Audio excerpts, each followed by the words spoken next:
Alright guys, welcome back. Today we are going to be re-gearing and balancing wheels on my Boom BD125-2, so stay tuned.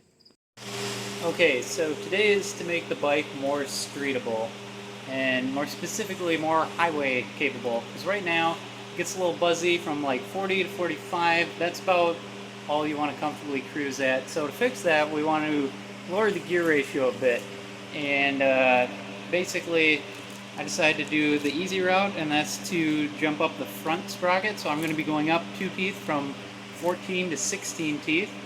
I might play with the gearing a little bit later. I don't want to go too far and make it like slow to accelerate, but right now you can shift into top gear at 25 miles an hour, so I don't think we have any issues with that. It can still climb hills in fourth, so I think we're fine.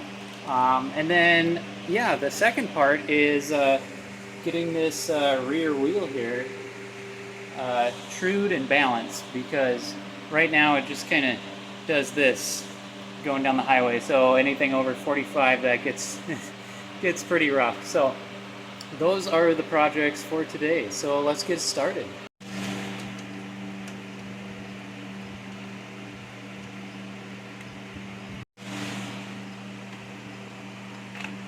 Alright, chain guards off.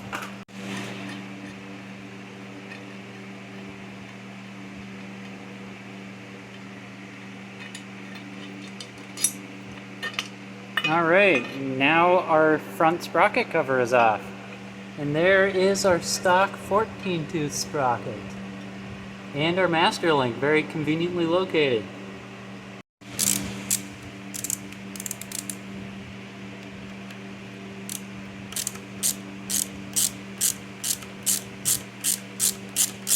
I had to put the engine in gear to keep it from rotating the rear wheel. A little tip there.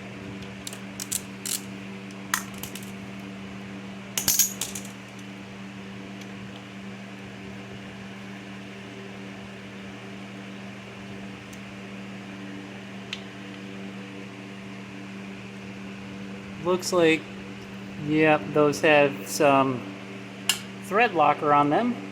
I don't think it showed up on camera, but needless to say, I'll need to make sure I get some thread locker on the bolts.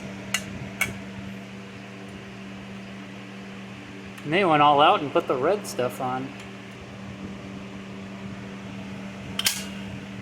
Alright, now I can go ahead and pop that master link. So usually I can get a pliers on the edge here. A little difficult while holding the camera, but should be possible here. Alright, hopefully I got that on camera. And we could just pull that off.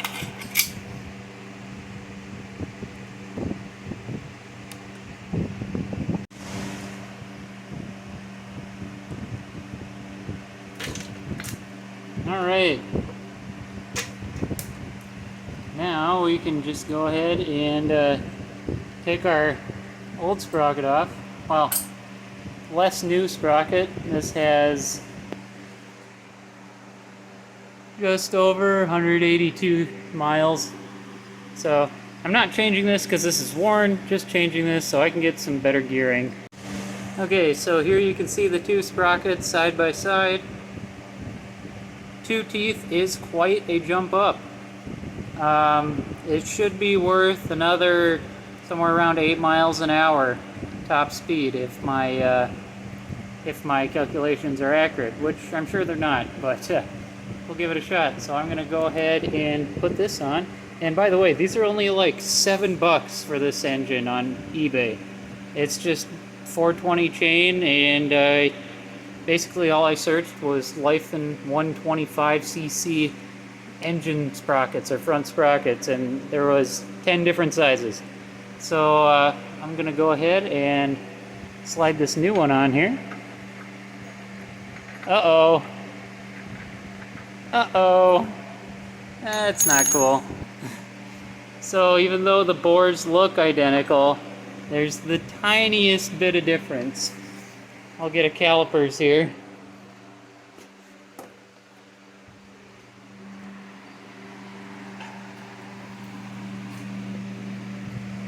Okay, so the 16 tooth, 20.6 millimeters, the 14 tooth,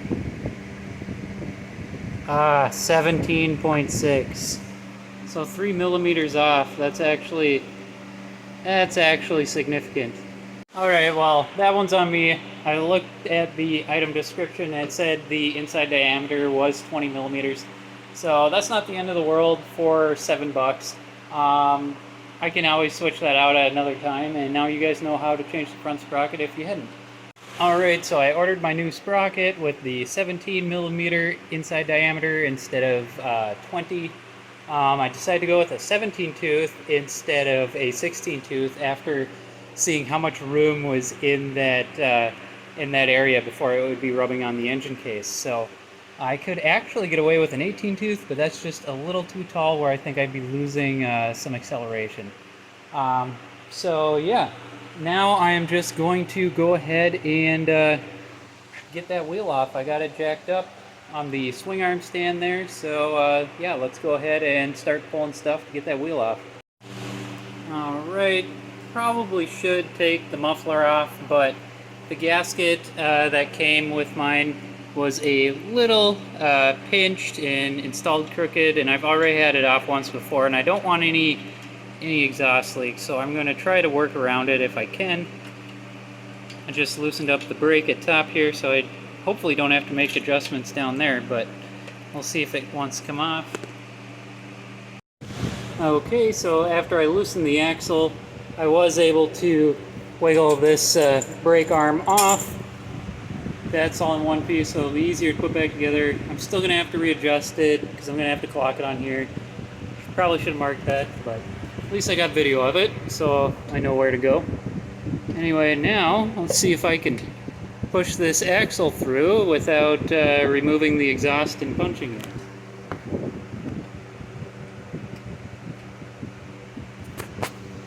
Alright, my axle is out. Amusingly, it looks like I did not have to remove the brake lever, so I get to adjust that for fun. Anyway, we have our motorcycle rear wheel removed and separate from the bike. And now I can finally get up in here and spray paint the inside of the fenders. Alright guys, thanks for watching. Unfortunately, that is the end of today's video.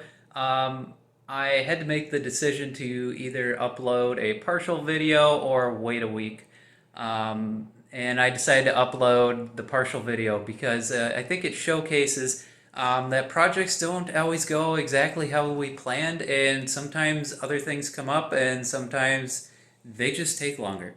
A lot of times YouTubers kind of glamorize their projects, try to make it seem like everything works, and that's just not how life works. So yeah, I decided to upload it.